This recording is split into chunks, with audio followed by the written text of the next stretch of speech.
Pericol sporit de infecții în lacurile din Chișinău. Specialiștii spun că în urma ninsorilor din luna aprilie și a deșeurilor menajere, calitatea apei s-a înrăutățit semnificativ, iar din acest motiv scăldatul este periculos. În timp ce unii oameni vin în zonele de agrement doar să se bronzeze, alții intră în apă chiar dacă știu ce pericol prezintă acestea. Zonele de agrement din municipiul Chișinău nu corespund cerințelor regulamentului cu privire la cerințele de calitate a mediului pentru apele de suprafață și nu se recomandă pentru a fi utilizate în scopuri de agrement. Scăldatul în lacurile poluate cu microorganisme prezintă un risc de a contacta diferite maladii infecțioase.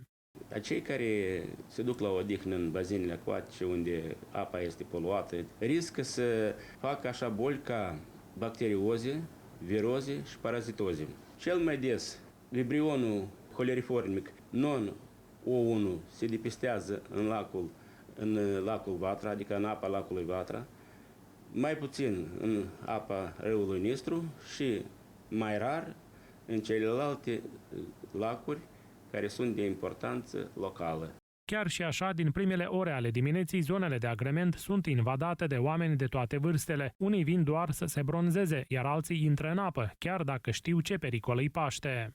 Așa, picioarele, numai așa, acolo ne ducem sub duș. Nu o să ne ducem mai mult. Pur și simplu știm noi de apă, că e murdară toată. A intrat și fetița în apă? Da, cu piciorușele a intrat. Totul este plin de bacterii și aerul e plin de bacterii, atunci ce să facem? Stăm numai în casă?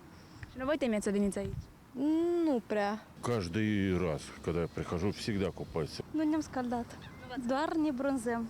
Deci nu intrați în apă? Nu. Nu, eu n-am încredere în apa asta, este murdară. Numai lângă prută apa este curată. Уже мне немало лет, ни за что не полезу в эту воду. Хотя дети, некоторые взрослые, купаются. Și contactul direct cu nisipul poluat de pe plaje poate favoriza apariția maladiilor parazitare. Conțin ouă de helminți, Toxocara canis, de la maidanezi. Și posibil populația care se odihnește pe nisipuri pot să contacteze așa boli parazitare ca toxocaroza, trihomoniaza.